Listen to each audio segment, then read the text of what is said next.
Добрый день, мы из Украины.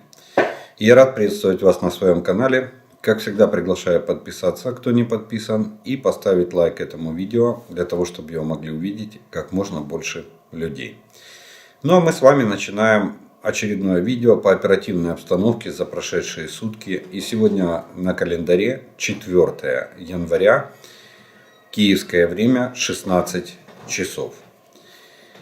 Оперативная обстановка не претерпела особых изменений. Есть нюансы на отдельных оперативных направлениях, но в общем статус-кво вчерашнего дня сохраняется и за прошедшие сутки. Противник за прошедшие сутки нанес 7 ракетных ударов, 18 авиационных ударов и произвел более 85 огневых ударов реактивными системами залпового огня. В частности, по гражданской инфраструктуре городов Краматорск, Донецкой области, Запорожье и Херсон. Есть пострадавшие среди мирного населения. Угроза вражеских авиационных и ракетных ударов остается на всей территории Украины. Оккупанты сосредотачивают усилия на ведении наступательных действий на Бахмутском направлении и пытаются улучшить тактическое положение своих подразделений на Купянском, Лиманском и Авдеевском направлениях. В Новопавловском, Запорожском и Херсонском направлениях враг обороняется.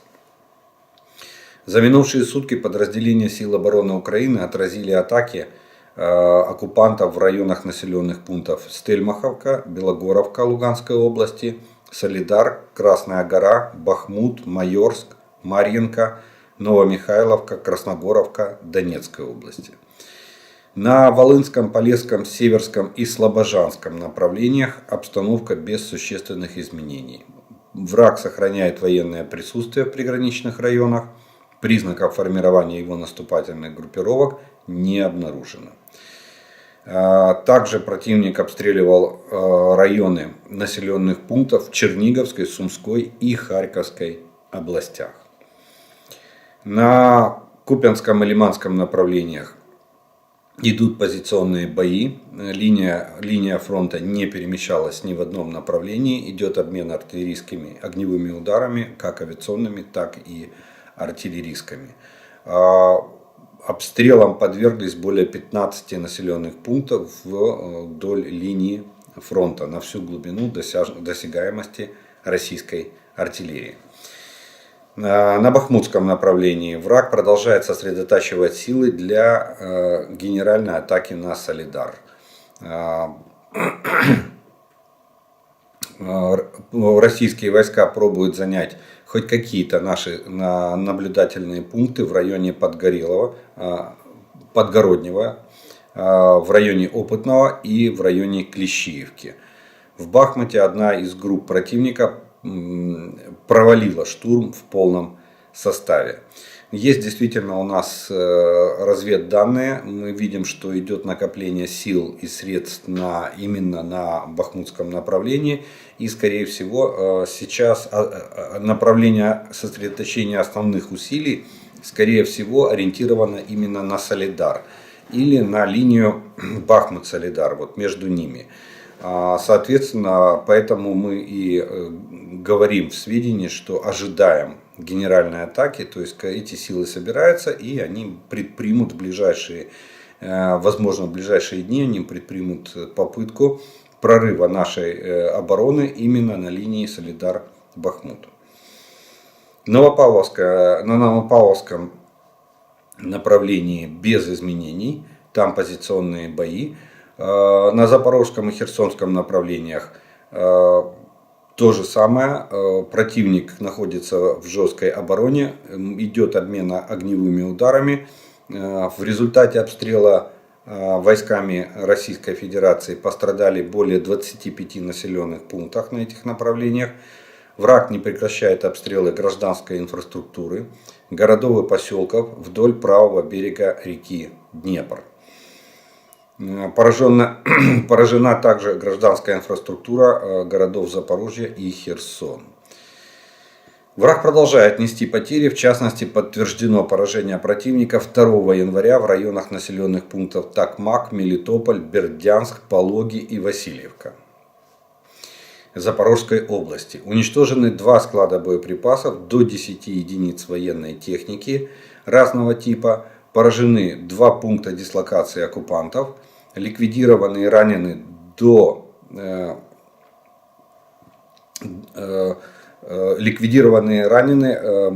большое количество военнослужащих Российской Федерации.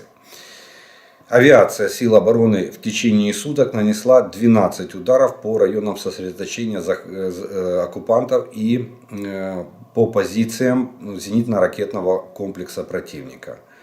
Украинские летчики и артиллеристы поразили 2 пункта управления, 5 районов сосредоточения живой силы и военной техники, состав боеприпасов и пункт управления беспилотниками оккупантов.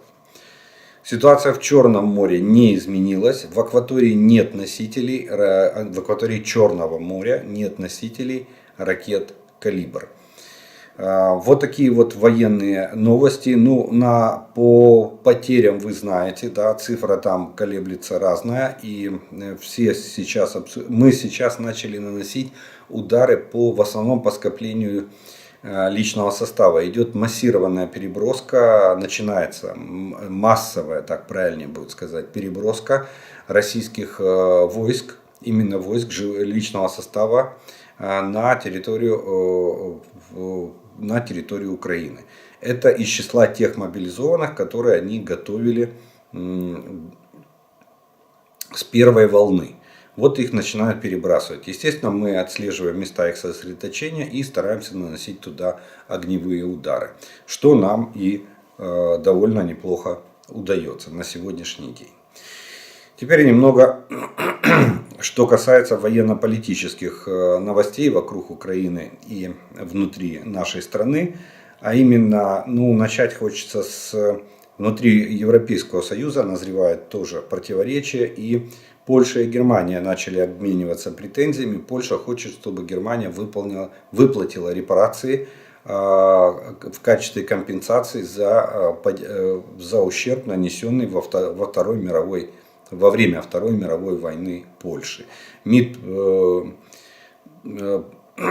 направил требование свое правительству Германии и получили ответ, в котором говорится, что вопрос репараций остается закрытым. То есть Германия не хочет обсуждать эти репарации. Вот. Но со своей стороны Польша говорит, что они не оставят этих попыток добиться от Германии выплаты репараций за ущерб, нанесенный в годы Второй мировой войны. Хотя уже в Германии раздаются, я так понимаю, что ссора только начинается. Потому что в Германии уже начали раздаваться голоса о том, что если выплачивать репарации Польши за ущерб во Второй мировой войне, то надо перенести тогда границу. Надо разобраться с территориями, которые остались за Польшей и которые, как говорят некоторые немцы, когда-то были немецкими. До Второй мировой войны они были немецкими. Посмотрим, чем это закончится. Плохо то, что обе страны пытаются нам помочь. Да, Германия, конечно, как-то не совсем прямо и не совсем, будем так говорить, напористо или активно помогает. Как-то у них там вечно проблемы с разрешениями на поставки оружия. Польша намного больше помогает. Но в любом случае, если эти две страны начинают ругаться между собой, это не сулит нам ничего хорошего в плане единства среди наших стран-партнеров. Пока что мы смотрим на это все со своей колокольни. Далее, появилась очень интересная новость, которая говорит она очень глубокая и говорит о тенденции, которая хорошая, очень хорошая для нас. Так вот, в одном из своих интервью Пригожин, вы знаете, да, этот бывший повар Путина, который сегодня является фельдмаршалом генералиссимусом частной военной компании «Вагнер», или приватной армии русских, можно так назвать ее, потому что масштабы разрослись там очень большие этой армии. Так вот, я так понимаю, что его заявление свидетельствует о том, что он ищет оправдания. Может быть, действительно британская разведка, то, что мы вчера с вами говорили, что захлебнулась, британская разведка говорит, что захлебнулось наступление в Донецкой области, на востоке Украины. И вот Пригожин тут сказал такую фразу. Он сказал, что в городе Бахмут более 500 линий обороны. Это раз. И второе, что взяли дом, прорвали оборону, а за домом еще одна линия обороны. То есть это уже практически оправдание того, что они до сих пор не взяли Бахмут. Надеемся, они его и не возьмут. У нас есть все шансы удержать город и нанести им максимальное поражение. Вот. Посмотрим далее, насколько быстро начнет спадать активность атак со стороны, в том числе и вот вагнеровцев, наемников частной военной компании на бахмутском направлении. Хотя мы, видите, как если ориентироваться на сводку Генерального штаба, то мы готовимся к генеральному удару на Солидар. Это чуть севернее Бахмута. Вот, и мы прекрасно понимаем, что это будет очередная попытка российских войск прорвать нашу оборону. Очень интересная новость в Китае. Там ситуация начинает накаляться, внутренняя ситуация продолжает, точнее, накаляться. У них свирепствует вирус COVID-19. Вот как-то они не могут из него выбраться. И на сегодняшний день, по некоторым данным, чуть ли не треть страны заражена этим вирусом. Полиция применяет, людей сажает на принудительный карантин, облавы. Люди не могут выйти на работу, их увольняют, они не получают доход. И это все создает социальную напряженность. Правительство Китая даже рассматривает вопрос об отмене ковидных ограничений. То есть так же, как это сделали, например, сегодня в Европе. Да? Все ковидные. Непонятно, почему у нас продлили аж до 30 апреля ковидные ограничения. В Европе уже есть протокол лечения. Отнесли это к острым респираторным заболеваниям, то есть вирусные заболевания, так же как грипп. Есть протокол лечения, и, пожалуйста, все ограничения в плане карантинных мер уже сняты. У нас почему-то это продлили. В Китае там вот сейчас думают, снимать, не снимать. Очень много людей болеет, но в основном все в легкой форме. Даже того процента смертности, который был в 2020 году, его сегодня нет. Но в чем состоит необычность этой новости? Дело в том, что людей, которые умерли от ковида, а все-таки такие есть, такой процент есть, их нельзя хоронить. И тела могут быть только кремированы. Естественно, морги в Китае перегружены, и крематории тоже перегружены. Поэтому родственникам предлагают хранить тело у себя. Не знаю, что включает понятие у себя, то есть может быть дома, может быть где-то в гараже, может где-то в сарае, и ждать своей очереди в крематории, когда можно будет кремировать тело усопшего родственника, если у него поставлен диагноз ковид. Неважно, от ковида он умер, или он умер, допустим, от старости или от болезни, но если был у него диагноз, на момент смерти диагноз был ковид, значит надо ждать своей очереди. Так вот, что придумали китайцы? Они начали в жилых кварталах плотной застройки, начали во дворах сжигать тела своих усопших. У них есть такой вид похорона.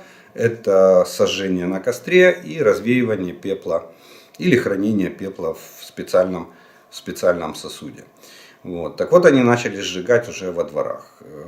То есть, видите, ситуация усугубляется, социальное напряжение нарастает. Завтра эти костры будут пылать по всему Китаю, там, где есть болезнь.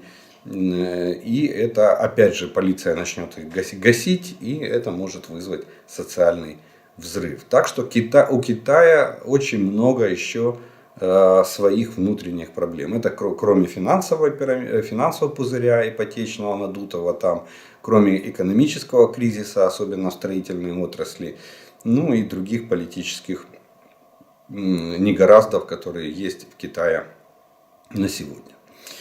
Теперь вернемся ближе к нам. Беларусь. В Беларусь вернулся Мачулищи, аэродром Мачулищах.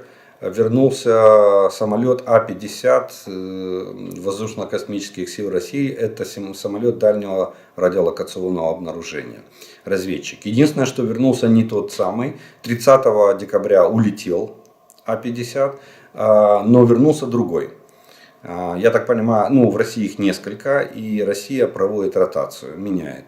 И уже сегодня с утра у нас воздушные тревоги. Опять они в спарринге с МиГ-31. Взлетает А-50 самолет на базе Ил-76 и транспортника. И, соответственно, взлетает МиГ-31. И у нас воздушная тревога. Мы ожидаем или готовимся отражать ракетный удар. Потому что мы не знаем, никто не может гарантировать, есть ли ракеты «Кинжал» на подвесах у этих самолетов МиГ-31. Я так понимаю, что это идет активная разведывательная деятельность в плане поиска целей и объектов на 6-7, может быть даже и 8 января. То есть на Рождество, старое советское, я ее так назову, старое советское Рождество. Потому что оно было учреждено именно в советские времена, на мой взгляд. Так что вполне возможно, что угроза на эти выходные, на это Рождество, она сильно возрастет. И это мы, в принципе, как косвенным признаком этого является то, что самолет-разведчик с 2 истребителями, носителями ракеты «Кинжал» проводят активную работу в плане выявления целей и объектов на территории Украины для нанесения ударов. В Российской Федерации появилась информация, что в Кремле планируют мобилизовать 2 миллиона человек до конца 2023 или в 2023 году. Вот так правильнее будет сказать. Следующая волна, которую мы ожидаем, что может быть объявлена завтра, 5 января, она, скорее всего, объявлена не будет. И это продиктовано не просто там благими намерениями Путина. Нет, Путин хочет поставить под ружье 2-миллионную армию. Вот. Это обусловлено тем, что они очень боятся социального взрыва. И для того, чтобы не дразнить общество, не нервировать общество, они решили не объявлять волну мобилизации. То есть вот эта частичная мобилизация, которая на словах якобы приостановлена. Помните, да, Путин сказал в ноябре, что мы выполнили план, больше не проводим. Но при этом забыл подписать указ или отменить свой указ о проведении частичной мобилизации. Идет полным ходом. Они даже определили категории граждан, которые лучше всего отмобилизовать, чтобы не раздражать остальное или основную часть общества. Они не будут объявлять новой волны мобилизации, они не будут сейчас, это уже практически принятые решения, вводить военное положение. Военное положение готовится на февраль, на вторую половину февраля. И, скорее всего, это будет приурочено именно к попытке повторного наступления на нас с вами, когда по их оценкам, по оценкам Кремля, Путина и его окружения, будет готова 200-тысячная группировка, или там сколько они соберут, будет готова для осуществления наступательной операции в глубину Украины. Вот. И поэтому они границы закрывать не будут, военное положение вводить не будут, а мобилизацию выполнять будут. И вторая волна, она будет очень активная. Они хотят собрать порядка 500 тысяч человек вот в эту вторую волну, то есть которая начнется завтра, примерно с завтрашнего дня. Что они придумали? Они придумали, в России очень распространен такой вид кредитования, как ипотека. Они ипотеку берут под все. Под закупки, под ремонты, под квартиры, под машины, под подарки, под все. Соответственно, ипотечных должников по ипотечным кредитам в России очень много, сотни тысяч. Вот это первая категория, которая пойдет под призыв. То есть все, кто должен банку, все сейчас получат повестки. Вторая категория — это злостные, это неплательщики алиментов. их тоже забирают всех. Заодно типа государство, как говорят в России, заодно не будет решать проблему матерей-одиночек, которым будут платить вот с этих денег мобилизованных, будут платить алименты. То есть все, кто не выездной из России и так, а у них, если ты имеешь долги, ты не выйдешь. У нас, кстати, тоже есть такая категория, если за тобой числится долг, то тебя просто пограничная служба не выпустит за пределы страны, пока ты не погасишь долги. Ну, у нас, по-моему, это действует насколько я помню, это налоги. Неуплата налогов, налоговая подает такие данные, и вас могут не выпустить. А у них, видите, по любым, в том числе и по ипотеке, и по алиментам. Если ты должник, значит, ты в черном списке, тебя за границу не выпускают. Поэтому, видите, поэтому отпадает вопрос закрытия границ. Если ты не платишь алименты, тебя за границу не выпускают. Короче, они решили отбирать сейчас самую проблемную часть населения. Ну, посмотрим. Это, я не скажу, что это проблема мотивирована, что эта часть населения мотивирована. Я думаю, она самая демотивированная для войны. Вот. И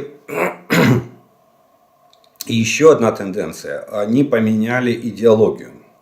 Они резко, идеологическая, пропагандистская машина Российской Федерации сейчас делает, на мой взгляд, очень сильный, очень серьезный маневр в сторону, я бы так сказал, национализации этой войны. Что они делают? Они пытаются превратить эту войну в народную. Говорят о том, что надо идти защищать Родину, не уточняя, что это на чужой территории.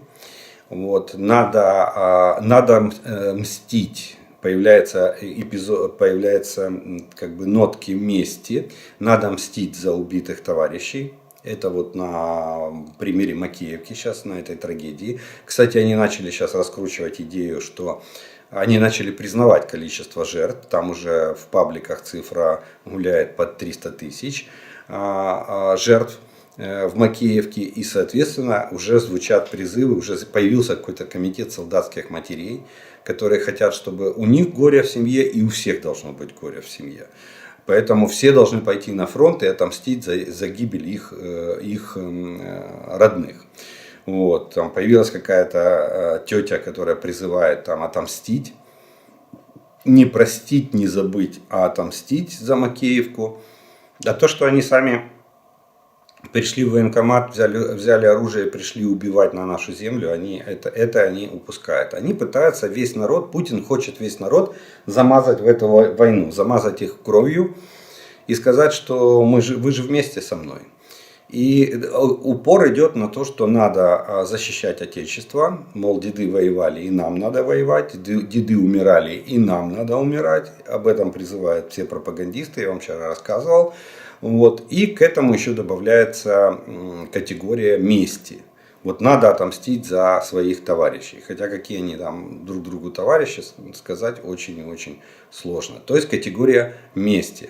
И таким образом они будут накачивать население и пытаться подогнать новый идеологический фундамент под эту войну. Что надо идти защищать и надо идти мстить. Месть. Мы знаем, что месть это самый худший союзник, особенно в ходе войны. Как даже в этом Святом Писании, не спешите мстить, жизнь сама накажет того, кто вам напакостил. Но они хотят отомстить сегодня, сейчас, поэтому призывают всех идти на фронт. Вот таким образом, я думаю, что они будут пытаться найти вот эти 2 миллиона человек, в первую очередь 500 тысяч, который задачу поставил Путин для того, чтобы отмобилизовать. Далее, Главное управление разведки Украины сообщает о том, что Россия ожидает очередную партию поставок иранских дронов. Точное количество пока неизвестно. Я напомню, что контракт был 1700, точнее 1750 дронов. Это вот то, что в прошлом году Россия подписала с Ираном. На сегодняшний день они использовали по нам уже 660 дронов. Было применено. Значит, где-то 1100, чуть меньше они еще должны получить. Сколько у них на сегодняшний день есть, точно сказать нельзя. Обычно партии были 250-300 штук. Вот, кстати, последняя партия была 250. Мы с вами говорили, что 80 уже отстреляно, то есть третья часть. Где-то еще порядка 160 или 150 шахедов должно быть. Какая будет следующая партия, сказать трудно. Будет она там 300 штук, 200 штук, или это будет там полностью они отдадут там всю эту тысячу, которую еще они там должны, ну чуть меньше уже получается. Вот. Но в любом случае Россия очень ждет очередную партию, а мы с вами надеемся, что ее не будет. Ну, если будет, тогда будем защищаться. И на пасашок опять новость из Турции, опять связанная с Реджеп Таyyip Эрдоганом. Сегодня он хочет провести телефонные переговоры с Путиным и с президентом Зеленским. Я, конечно, понимаю, что Реджеп Таyyip Эрдоган делает себе политический имидж или создает образ политика мирового уровня. Поэтому опять хочет участвовать, хочет быть главным примирителем между Украиной и Россией. Он просто упускает главный момент. Сегодня нас примирение не устраивает. Сегодня нам надо четко понимать, что мы сами по себе, Россия сама по себе. И на нашей территории нет ни одного российского солдата. Вот это главное условие переговорного процесса. Россия выводит все войска, в том числе и на границе 91 года, а это включает Крым, естественно, обязательно. Тогда мы можем говорить о каком-то переговорном процессе. Но не имется. Не имется это попытках навязать нам переговорный процесс сейчас с Российской Федерацией. Как бы там не было, понятно, что Эрдоган будет в первую очередь преследовать интересы Турции. Поэтому я думаю, что для нас это очередное испытание в плане выстоять отстоять свою позицию по вопросам урегулирования этой войны. Не идти ни на какие компромиссы, какие бы нам не предлагали. Ну, посмотрим, чем закончится этот день телефонных разговоров Эрдогана с Путиным и Эрдогана с Зеленским. Вот такие вот военные и военно-политические новости произошли за прошедшие сутки в Украине и вокруг нас. На этом мы первую часть нашего видео заканчиваем. По традиции я сделаю паузу. У вас есть время подписаться на мой канал, поставить лайк этому видео, если оно вам нравится. И через некоторое время мы с вами продолжим.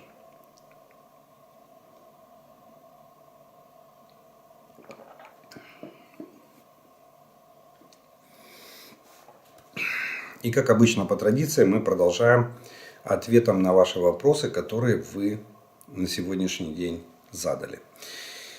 Итак, используем ли мы специализированные военные суперкомпьютеры, позволяющие анализировать обстановку на фронте всесторонне, с учетом десятков и сотен факторов? Имеются ли такие у нас или могут ли предоставить их наши западные партнеры, к примеру, Британия?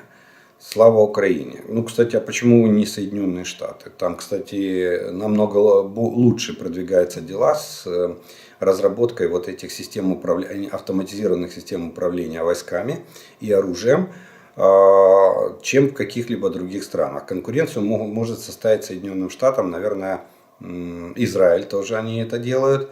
Вот. А все остальные смотрят в основном на Штаты, и в рамках НАТО в НАТО, кстати, тоже эти системы уже внедряются, поэтому и некоторые из них разрабатывают в рамках бюджета НАТО. У нас есть Колокол система, у нас есть система Звон, и есть система Дельта.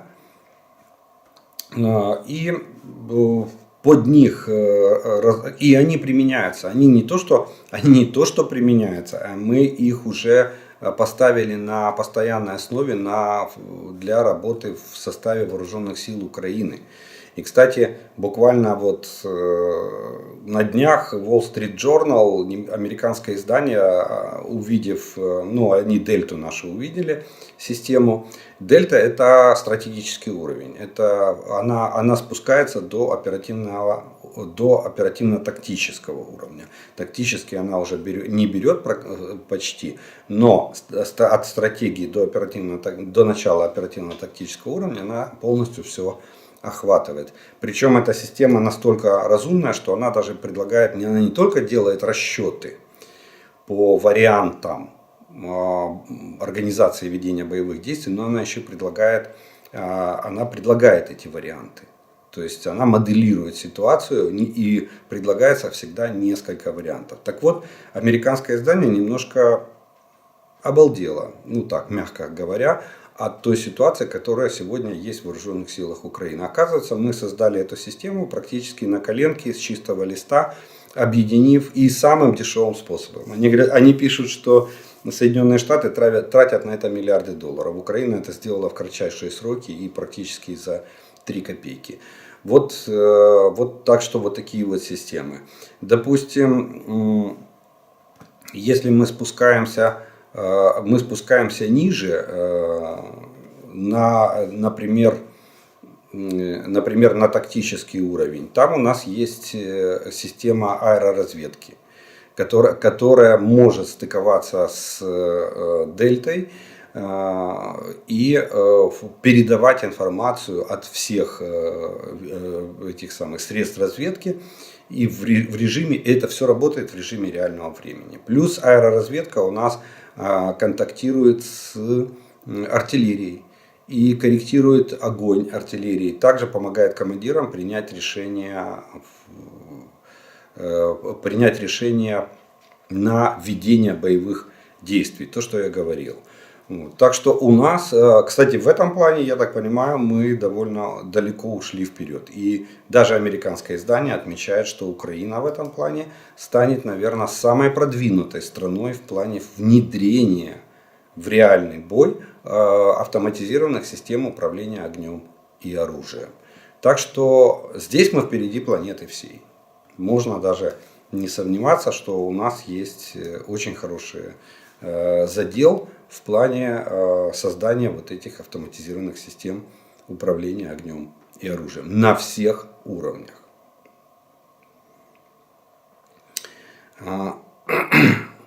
Рашисты прут и мрут как безумцы. Когда Путин заявляет, все идет по плану, не означает ли это, что в российские войска поставляются наркотики? Ведь план, как и анаша, и травка, наркотическое вещество, является сленговым названием марихуаны. Слава Украины, живе Беларусь. Ну, скажу так, что все может быть. Все. Учитывая то, что Российская Федерация это главная страна, которая, наверное, занимает одно из ведущих мест в мире в плане транзита наркотических средств. И это многие отмечают. И причем Российская Федерация одна из немногих стран, наверное, единственная страна в мире, которая осуществляет бартерный мен наркотических средств. То есть в России как можно поменять трейдинг, типа сдать один вид наркотика, получить другой вид наркотика. Но во всяком случае так пишут неофициальные издания и журналисты-расследователи, которые проводят расследования по вот этому наркотрафику. Ну, мы помним скандалы России, когда, кстати, самолет главы Совбеза России Патрушева, да, привез полтонны. А это уже был, ну, неважно, там уже операция была. Потом было задержание в Центральной Африке, задержание судна, 11 тонн наркотиков там везли. То есть это Россия постоянно и везде влипает вот в эти наркотические скандалы. И вполне возможно, что, ну, может быть, не наркотики, может быть, они дают им какие-то стимуляторы, которые, допустим, там, опускают планку болевого порога, опускают планку там, страха. И, соответственно, эти солдаты, потому что действительно есть примеры, когда последний, ну вот из того, что рассказывали наши военнослужащие там с Бахмута, они говорят, что последнего наступающего они срезают в 5 метрах от пулемета. Представляете, 5 метров от пулемета, а он бежит. Он не останавливается, всех уже, он последний, его срезают пулеметную. То есть остановить их плотным пулеметным огнем невозможно. Остановить их массированным артиллерийским ударом невозможно. Их можно остановить только убив или нанеся им телесные повреждения, которые лишают их физической возможности передвигаться. Вполне возможно, что это может быть, я не утверждаю этого, может быть это наркотические средства, может это какие-то стимуляторы, которые примерно на уровне наркотиков, которые снимают вот эти человеческие ограничения, там, страха физического, боли и так далее.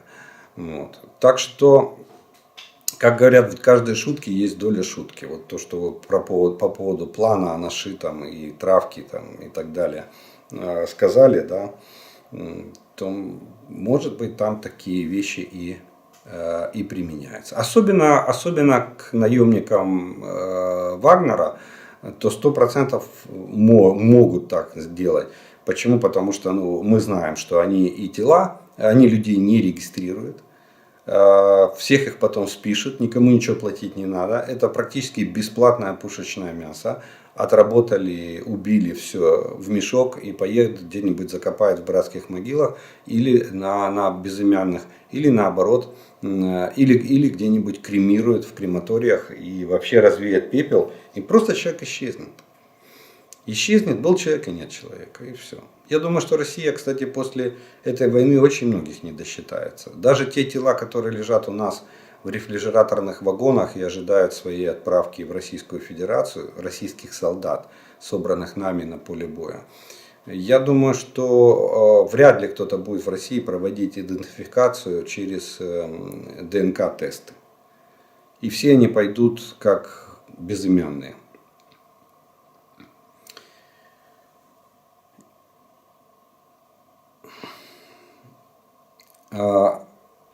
Следующий вопрос. Есть ли износ у танкового ствола? Там ведь гладкоствольная пушка. Чему изнашиваться? Или есть какой-то? Гладкоствольный ствол, это я вам как артиллерист скажу, он изнашивается намного сильнее, чем артиллерийский нарезной. Дело в том, что по нарезам идет ведущий поясок. Ведущий поясок делается из меди, из чистой меди. Есть, правда, более современные варианты железно-керамический ведущий поясок. Но в любом случае этот состав ведущего пояска, он намного мягче, чем металл. Он врезается в нарезы и придает снаряду вращательное движение. И поэтому износ канала ствола нарезной системы идет намного меньше. В гладкоствольной системе стальной снаряд прет по стволу в притирку с минимальным зазором. Почему? Чтобы не было такого явления, как обтюрация, то есть прорыв пороховых газов вперед снаряда, иначе тогда теряются его характеристики, меньше скорость, меньше дальность и, соответственно, больше рассеивания, меньше точность. Вот. Так вот, идет трение металла об металл, это раз. И второе, вы не забывайте, что у танка есть только один заряд полный. Там нету уменьшенно переменных зарядов. И, соответственно, танк ведет огонь, всегда ведет огонь на максимальном заряде. Для чего? Для того, чтобы иметь возможность полного использования. То есть дальность прямого выстрела танка 2000 метров.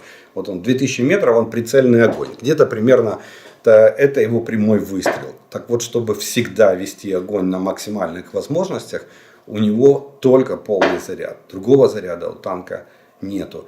Поэтому гладкоствольный ствол танка подвергается намного большему воздействию и пороховых газов, и температурных, и давления внутри зарядной камеры, вот, и в самом стволе. И, кстати, живучесть танкового ствола, она обычно меньше 1000 выстрелов. Дальше надо ствол подвергается ремонту, точнее ремонт не подвергается, он подвергается замене. Всего несколько сотен выстрелов — это ресурс танкового ствола. В отличие от гаубицы, допустим, нарезной артиллерии, гаубица, у нее несколько тысяч выстрелов на стрел ствола.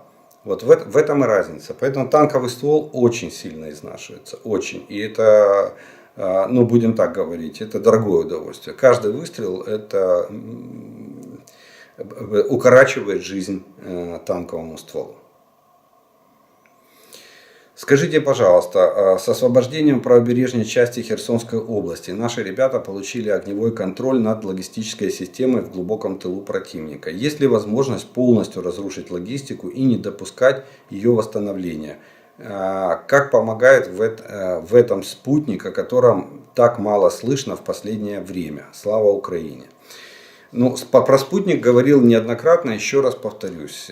Про спутник нет никакой информации. Если хотите узнать про наш спутник, спросите у того, кто его приобретал, кто его передавал в Министерство обороны. Может быть, он знает.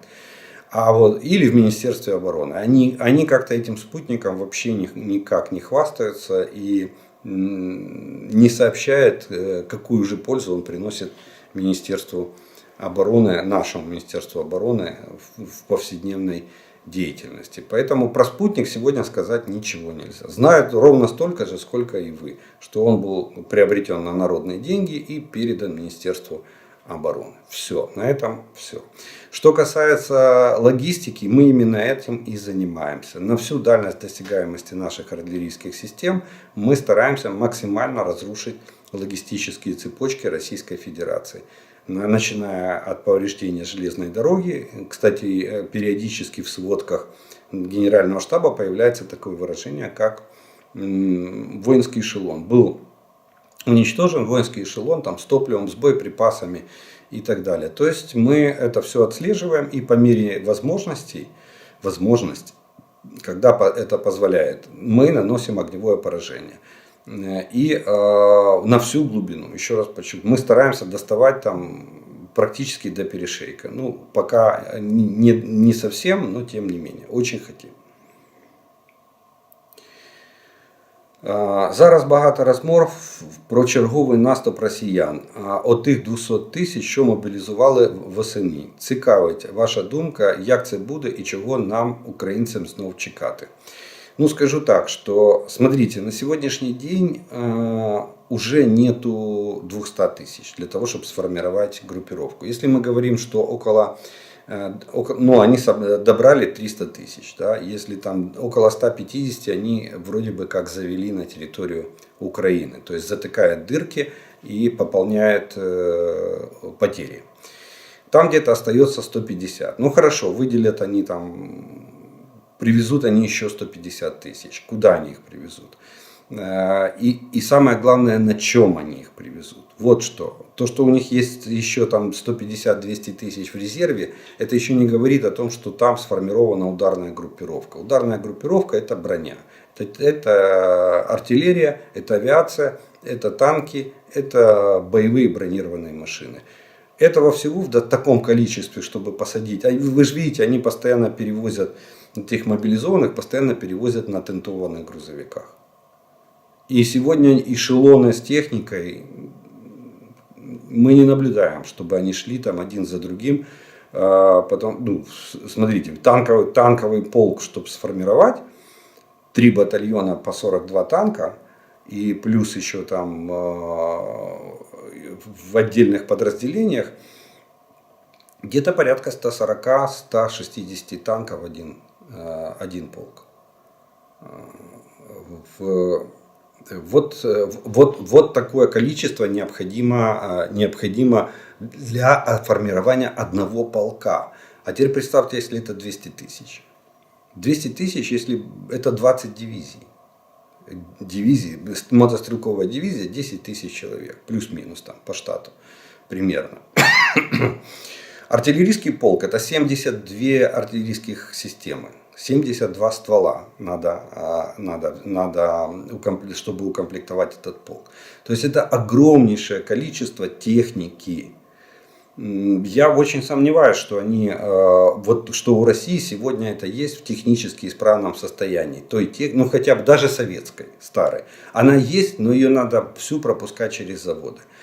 Там рассказ о том, что они перевели экономику на военные рельсы, я думаю, что, скорее всего, он не соответствует действительности. Они очень хотят перевести экономику на военные рельсы, но им надо возвращаться в прошлое, в старые технологии. Им надо, допустим, в отсутствии запчастей, сегодня они не наладят выпуск запчастей для производства танков Т-72 в версии А, советской версии, Т-80, Т-62, вот, которые они делают. Им придется делать способом каннибализма. То есть один танк разбирать на запчасти и за счет этого восстанавливать там некоторые другие танки. Может какую-то мелочевку они могут туда поставить или поменять. О глубокой модернизации речь не идет вообще, от слова совсем. Да, они могут более-менее одевать их в активно-реактивную броню. Но это может сильно затормозить сроки выполнения задач, потому что вряд ли есть производственные мощности, которые сегодня могут пропустить там 1000 танков через себя за несколько месяцев. Даже в 4 смены пусть работают, даже 25 часов в сутки пусть работают, физически не смогут. Вот. Так что это очень огромная проблема, 200 тысяч для того, чтобы их вооружить. Собрать их можно. И, видимо, их собрали. Судя, я верю генералу Залужному, и раз он говорит, что у них есть, получилось с мобилизацией, худо-бедно, но получилось. Значит, да, 200 тысяч у них где-то там есть. Теперь смотрите, перевести один воинский эшелон, это 54 условных вагона. 54 условных вагона, но это примерно 70-80 единиц техники. Это с учетом того, если ставить по 2 единицы хотя бы через одну платформу ставить по 2 единицы. Да, это батальон. В лучшем случае это батальон. В полку батальонов 3 основных и еще где-то 3 вспомогательных, 6 батальонов. Чтобы перевести полк, надо порядка 10 воинских эшелонов. Вы представляете, какое движение на железной дороге должно сегодня быть в Российской Федерации, чтобы перебросить такое количество войск? Я помню, мы в Германии полк выезжал, мы отправляли, и то полк же выезжал не в полном составе, а что-то оставалось, техники брали не 100%. И мы отправляли 3 воинских эшелона и еще огромную колонну машин, там больше 100 единиц, шла своим ходом. Вот это полк выезжал на полигон. Вот. Поэтому, почему я всегда говорю, что когда говорят, там с Белоруссии нападут, они нападут тогда, когда они привезут туда 5-7 дивизий. То есть 50-70 тысяч человек с техникой и вооружением они сосредоточат в Белоруссии, как это было в феврале. В феврале они 45 тысяч сосредоточили в Беларуси. И это 45 тысяч на технике и вооружении ломанулось 24 февраля в Украину. В колоннах в походном порядке. Сейчас этого не может произойти. Поэтому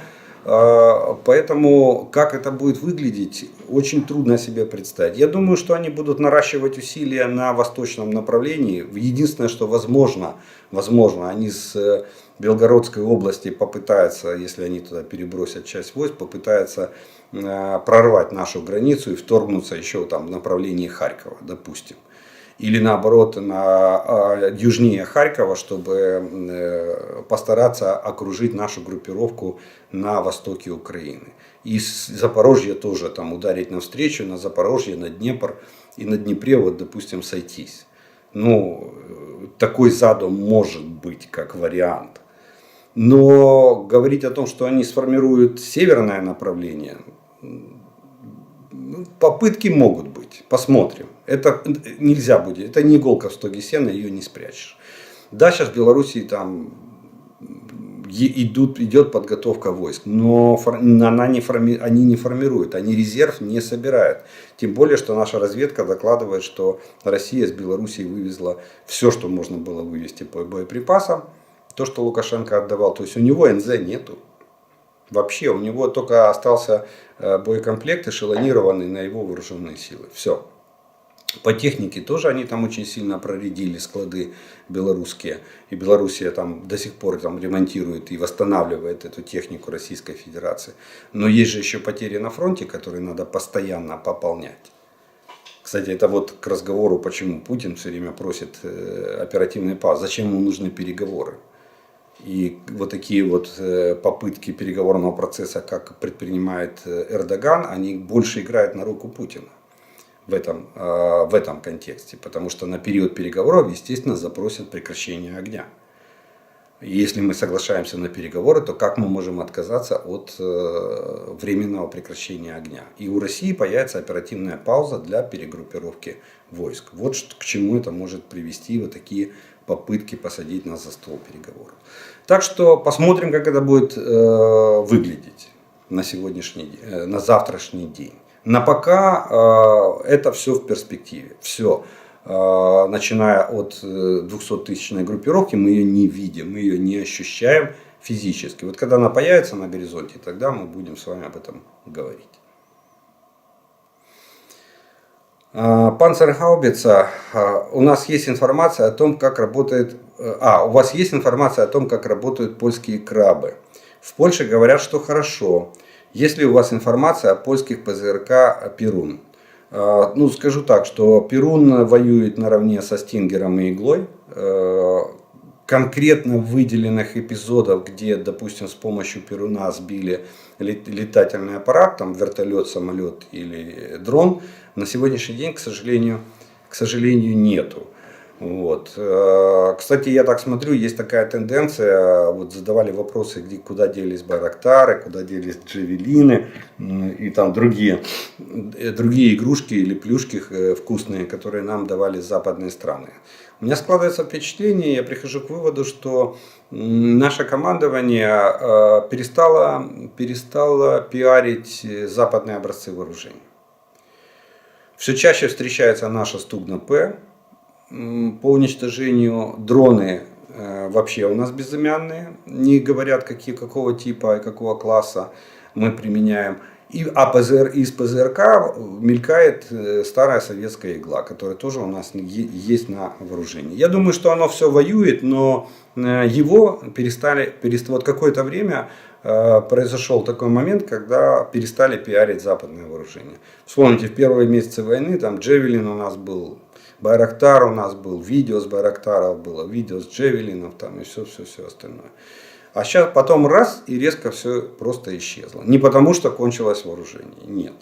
Что касается польских крабов, скажу так, что я не слышал нареканий в сторону вот этих систем. Значит, можно верить тому, что действительно они справляются со своей боевой задачей и воюют в составе вооруженных сил Украины. И будем считать, воюет неплохо. Вот если по Цезарям, как оказалось, и по Панцергаубице вообще, очень больше всех, наверное, я слышал нареканий, то по крабам, честно скажу, не слышал ни одного. Значит, наверное, хорошая самоходка, хорошо.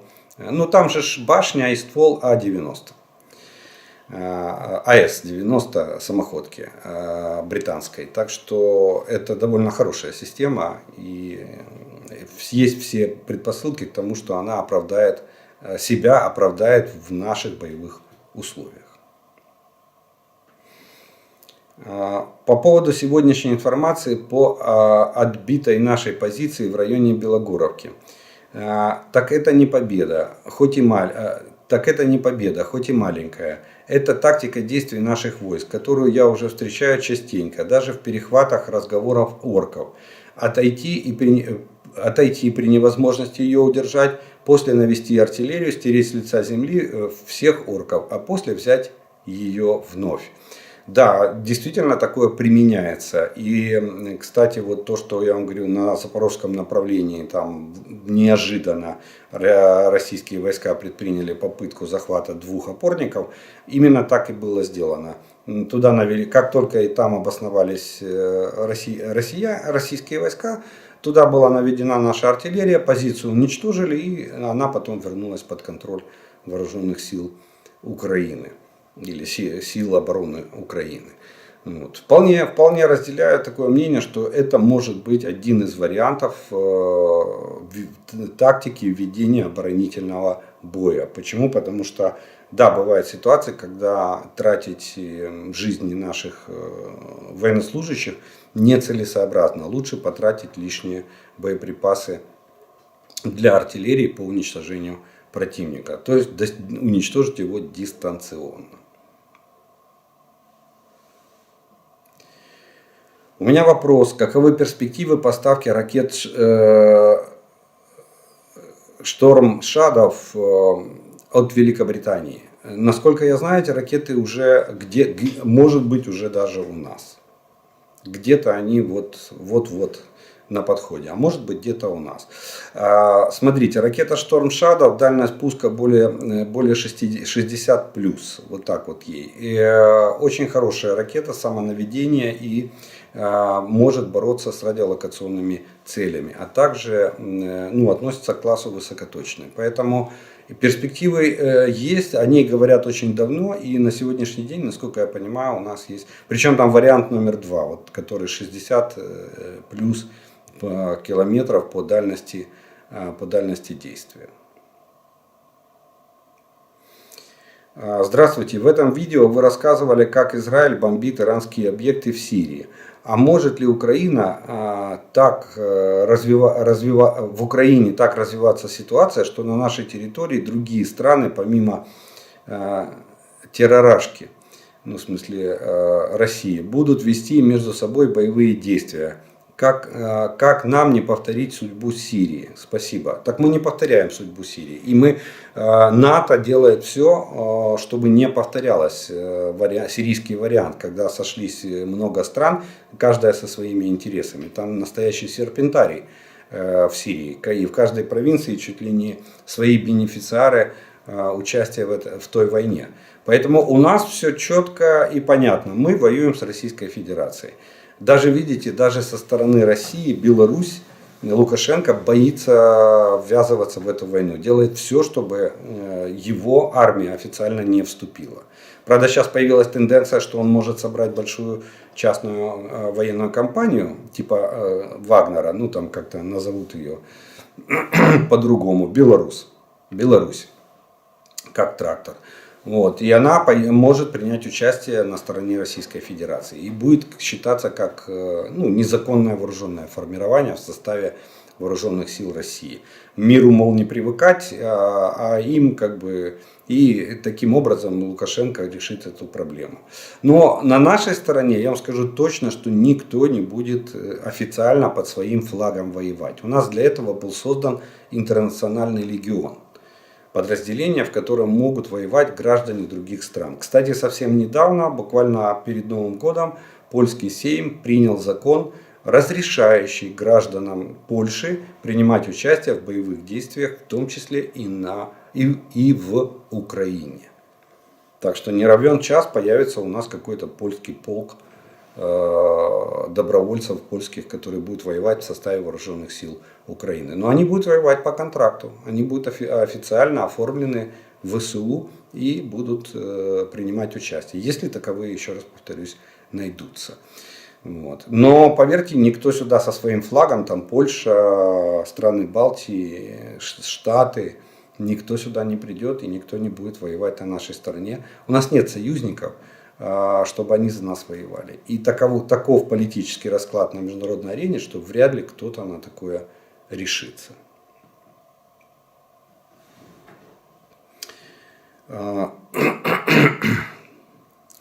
Вы сказали, что под Бахмутом россияне используют тактику малых наступательных групп, от отделения до взвода. Почему? Потому что у них нет возможности. Во-первых, не позволяет условия обороны. Оборона очаговая, в основном позиционная. И это раз. И второе, у них нет возможности сегодня гнать наступление БТГР. Вот еще летом там на Бахмуте в атаке ходили батальонами с бронетехникой, с артиллерией, штурмовали наши позиции. Сегодня там негде даже развернуть батальон. Они поэтому и пускают малые группы в надежде на то, что малые группы менее уязвимы и у них будет больший успех. И, кстати, какое-то время этот успех был, пока мы не адаптировались к борьбе с этими малыми группами и не разработали свою тактику обороны в условиях атак малыми группами от отделения до взвода, от 10 человек до 30 человек. Так что это от нехватки техники и вооружения и личного состава и до, ну сразу не говорите, что у них зэков там толпа стоит. Да, стоит толпа зэков, но их из зэков даже роту не наберешь, которая бы правильно пошла в атаку. А вот так как они ходят толпой, или как на военном сленге бардачком, да, в атаку ходят, то как раз взвод это потолок того, что они могут организовать. Тем более, что если вести в атаку там 100 человек, роту, допустим, да, или батальон 500, нужна целая система командиров, нужна целая система военного управления. Так им дают одного какого-то там старшего или там знающего хоть немножко, имеющего представление об организации штурмовых действий. И он как-то ими керует. 30 человеками вы можете руководить и в пределах досягаемости голоса или там радиостанции. А на 100 человек нужен командир роты и 3 командира взвода. А где их взять? И 10 сержантов надо на роту. А их нету. Вот в чем еще проблема. Поэтому нехватка кадров и невозможность сегодня технически или физически развернуть там масштабное наступление. Вот поэтому они перешли к тактике малых групп.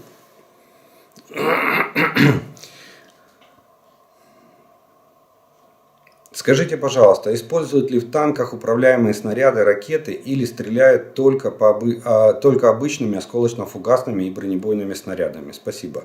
Ну, вы как-то так совсем, наверное, никогда не интересовались развитием военной техники и вооружений. Дело в том, что вопрос с появлением противотанковых управляемых ракетных комплексов ПТУР сразу же стали ставить вопрос постановки их на бронетехнику. Но если там с БМП, БТРами решили, что, с БТРами так и не решили, только позже сейчас появились огневые модули с ПТУРами, но на БМП ПТУР ставили сразу же. Так вот у танка, так как туда поставить некуда, сразу же стал вопрос стрельбы ПТУРом через ствол. И сегодня практически каждый тип танка в мире, не только в России или в Украине, имеет возможность стрельбы птуром через ствол. И у него есть, как правило, несколько разновидностей птуров с разной дальностью. И в эти танки встроены приборы управления огнем вот этими противотанковыми управляемыми снарядами. Да, в старых моделях они не везде присутствуют. Я с этим согласен. Для этого нужна модернизация танка, замена прицельных приспособлений, которые бы включали в себя канал управления ПТУРом. Но ПТУРы разработаны для практически всех моделей танков. Поэтому на сегодняшний день, конечно же, танк стреляет. Кроме осколочно-фугасных есть еще кумулятивные боеприпасы, обычные. И есть еще подкалиберные боеприпасы, тоже для борьбы с бронированными средствами. То есть получается у него осколочно-фугасные, кумулятивные, подкалиберные и управляемые противотанковые боеприпасы. Так что все стреляют через ствол. Вопрос. Мы разработали и продали Гром. Что подразумевается под этим? Что нам мешает по тем же чертежам, даже если их продали? Есть же копии. Или сами конструкторы могут еще раз его изобрести, собрать еще. Или мы не имеем права копировать эту систему без разрешения Саудовской Аравии. Или кому там мы продали. Смотрите, мы не можем. Есть такой закон о защите авторских прав. Этот закон международный. В том числе он подписан и Украиной. Если мы сейчас, мы продали Что означает мы разработали и продали? Мы продали вместе с правом обладания. То есть мы сделали ракетный комплекс, сложили весь комплект документации, технической документации для организации производства этого комплекса и отдали вместе с правами на этот комплекс. Теперь тот, кто купил, неважно там кто купил, он имеет право на этот комплекс. Чтобы его производить, этот комплекс, нужно купить лицензию на право производства этого комплекса. Вот приведу вам пример. Допустим, есть американская система МЛРС М270, да, на гусеничном ходу, с 2 пакетами, все. А есть немецкий Марс-2. Если их поставить рядом, вы их практически не отличите. Это близнецы-братья. Почему? Потому что сделала Германия? Она купила лицензию на право производства у Соединенных Штатов, у фирмы, которая является правообладателем, американская. А немцы купили у нее лицензию с правом производства этих систем. И поэтому в Германии появился комплекс Марс-2. Точная копия системы МЛРС М270. Это один путь, прямой и легальный. Есть второй путь, извилистый и трудный. Нашим конструкторам надо внести в конструктив этого комплекса такие изменения, конструкционные изменения, чтобы правообладатель не имел оснований предъявить нам претензии в плагиате или в нарушении авторских прав. И тогда мы говорим, что это не Гром, это, допустим, Сапсан, даже вообще там не Гром-2 там не употребляем, или Борисфен, или там другая наша разработка. И выдаем его как за отечественный новый ракетный комплекс. Вот такой вариант тоже вполне возможен. Я думаю, что именно такой вариант вполне возможно разрабатывается сегодня где-нибудь в недрах нашего КБ, ракетного КБ, которое делало и комплекс Гром. Так что не переживайте. Вот 2 основных способа. Вот как делают певцы, да, берут мелодию песни, добавляют где-нибудь там какую-то одну ноту и говорят, так это звучит уже совсем, это другая песня, это мы написали. Ну, тут видите, тут 7 нот, а тут 8 нот, и все, уже нельзя предъявить права. Вот примерно то же самое нам надо сделать с этим комплексом Гром и назвать его совсем по-другому. И сказать, что это новый комплекс, более новый, более модернизированный, и который не имеет отношения к тому, который мы продали. Ну, опять же, это как вы же понимаете, это же как вариант, как уже ляжет там на душу. Ну, думаю, что мы работаем без ракет. Я не знаю, кто сегодня может сказать что-то против, или кто сегодня еще не понимает значимости ракетных войск в составе вооруженных сил. Любой страны, я не говорю там только Украины. Ракетные войска – это основа дистанционного поражения противника. Смотрите, что они творят своими ракетами с нами. И нам приходится терпеть и отбиваться.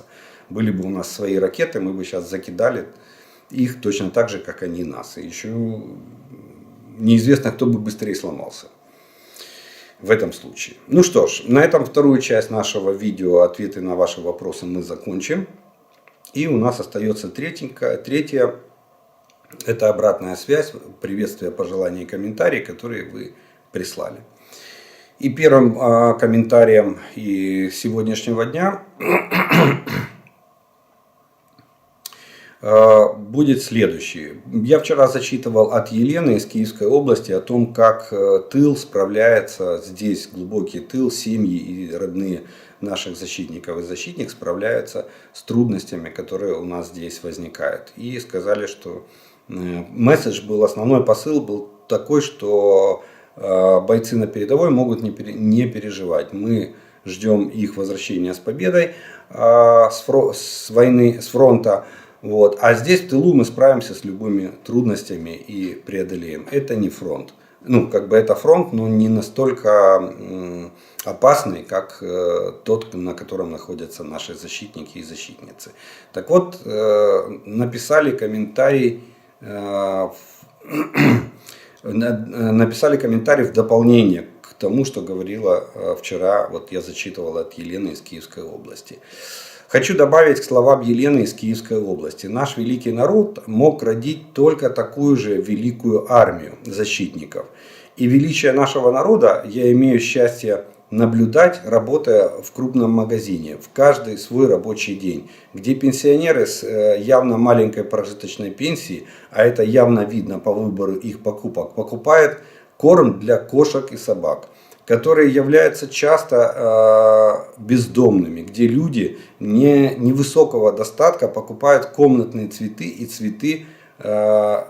цветы в срезе.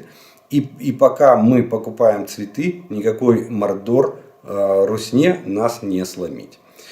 Вот такое вот дополнение. Боже, украинцы, вы все вселяете такой оптимизм и веру в вашу победу. Я из Белоруссии. Мы не трусы. Мы сейчас как те, кто был в Херсоне во время оккупации. Верим в вас. Спасибо за информацию. Привет из Белоруссии. Вот такое вот пожелание. Привет нашим братьям-украинцам. Естественно, очень переживаем, наверное, надо было сказать, за наших героев. Если не было вас, не было бы нас, со слезами на глазах из Молдовы. И простой пример. Была несколько раз в одном небольшом нашем городке, 60 километров от границы с Российской Федерацией. Орки трижды взрывали территорию одной и той же давно не функционирующей АЗС, не понимая, видимо, от чего там ничего не горит. Местные после этого взрыва ставки делали насчет тупости стреляющих. Почти уверена, что этот случай в официальных пабликах Российской Федерации был назван грандиозным уничтожением стратегически важного нефтеперерабатывающего завода. Ну, я поверю в такую легенду, судя по тому, как ведет себя иногда российское командование. Привет из Германии. Насчет того, что кто-то боится поставлять оружие из-за репутации, это неправда. На фирмах Rheinmetall и KMW, Klaus Maffei, есть склады, и они много раз пытались дать оружие, но их тормозит правительство. Если бы они боялись, то они бы сами не хотели давать. По-моему, я читал, что где-то 150 БМП Мардер и около 100 танков Леопард-1 на складах, которые они могли бы сразу отдать. Они не в Бундесвере, и немецкая армия от этого слабее бы не стала. Это старые системы, но все равно не боятся замораться этим. Также были переданы гепарды, они не были на вооружении. Они были сняты не из-за того, что устарели, а из-за того, что правительство хотело экономить деньги. Это наоборот, только можно проиграть, если не дать оружие.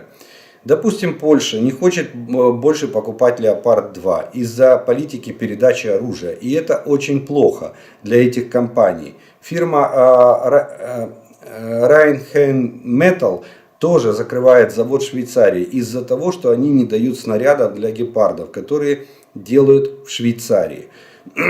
Я знаю, я помню, что в первые месяцы войны был конфликт между промышленниками Германии и Олафом Шольцем. Олаф Шольц не разрешал, а они очень хотели включить станки. Мы, кстати, об этом с вами говорили в видео. Я рассказывал, что они просто бьют копытом, в хорошем смысле этого слова, для того, чтобы включить станки и получить прибыль. Они прекрасно понимают, что они на этом заработают. Для них война это... почти как в поговорке, мать родная. То есть они производят вооружение и не готовы его производить. Но противовес действительно, точнее не противовес, а главным перепоном стал сам канцлер Германии. Что крайне удивительно и крайне непонятно.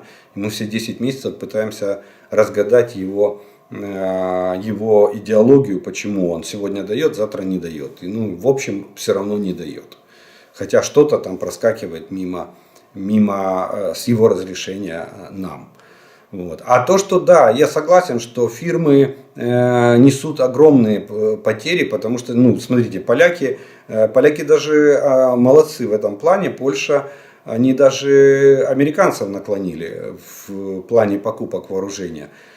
Понятно, что теперь немцы со своим Леопардом 2 пролетают. Польша выбрала Абрамс.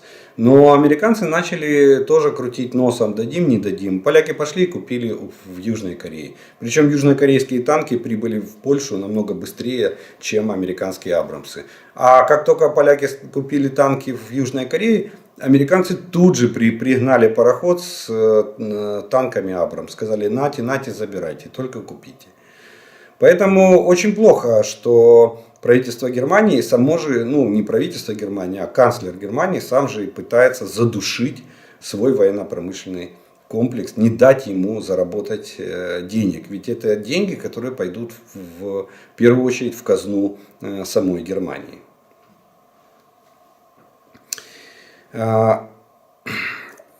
Олег, сегодня на белорусском оппозиционном канале был Белсат. Прозвучала информация, что в Белоруссии также формируется многотысячная частная армия из граждан Белоруссии за большие деньги, по их меркам. Речь идет о десятках тысяч. Что вы думаете по данной информации? Ну, насчет десятков тысяч не знаю. По численности пока данных никаких нет. Давайте подождем, что нам скажет разведка. Раз компания засветилась, ее подготовка, значит, о ней сейчас появится информация. Надо только подождать. Но, как вариант, думаю, что вполне может соответствовать действительности. И это может быть тот вариант, на который Лукашенко договорился с Путиным, чтобы официально не вводить в белорусские войска в состав российской группировки в Украине, он может дать вот такую частную военную компанию, которую он наберет из добровольцев белорусов, как отмобилизованных, так и кадровых военных, находящихся на действительной военной службе. Вполне не исключаю такой вариант. Иначе 10 месяцев они готовятся, чему они там и кого они там учили. Вот. Ну, посмотрим. Давайте подождем, что скажет наша разведка по поводу вот этой частной военной компании, ее численности и ее перспектив. Хотя перспективу я вам уже ее основную нарисовал. Так, ну вот на этом, наверное, я поблагодарю вас за ваше внимание, за то, что вы досмотрели до этого момента. Еще раз приглашу подписаться тех, кто не подписан на мой канал, поставить лайк этому видео, чтобы его могли увидеть как можно больше людей. Отдельная благодарность выскажу спонсорам и тем, кто помогает каналу. Благодаря вашей помощи у меня есть возможность доносить до вас эту информацию. Ну а мы с вами продовжаємо вірити Збройним силам України. Перемога за нами. Слава Україні!